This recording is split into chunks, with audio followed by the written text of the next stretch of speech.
remember vividly the inspirational images of that great Sant and the other Sikhs on the mainstream TV.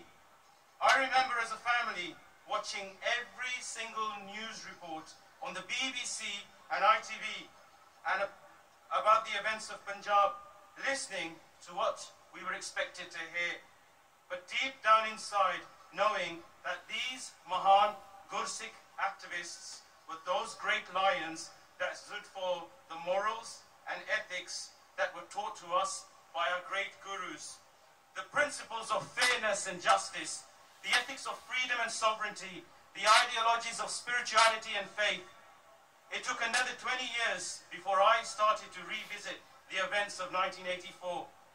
I came to this rally with my 2-year-old daughter and 3-month-old son in 2004 and encountered the huge emotion and truth behind 1984.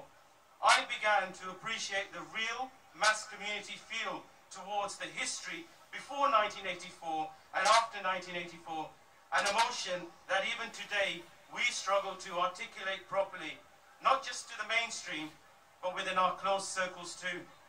I came back over the years and I prayed to Akal Purkh to help me translate this emotion, to understand this emotion, to understand what to do with this emotion.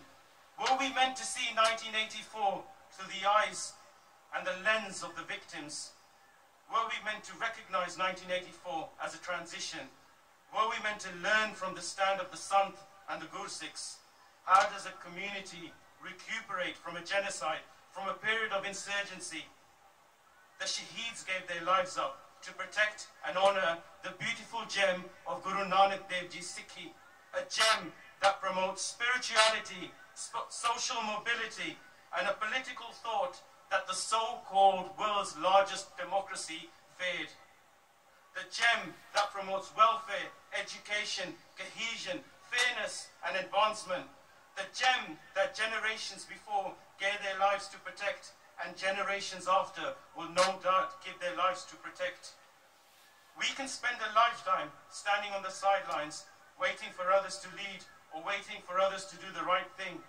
But when those Sikhs stood for the sanctity of the Harmandir Sahib complex in 1984, they stood for the sanctity of every single Gurdwara everywhere in the world. And now that responsibility lies with us. When those Gursikhs relaid the foundation of Khalistan, they replanted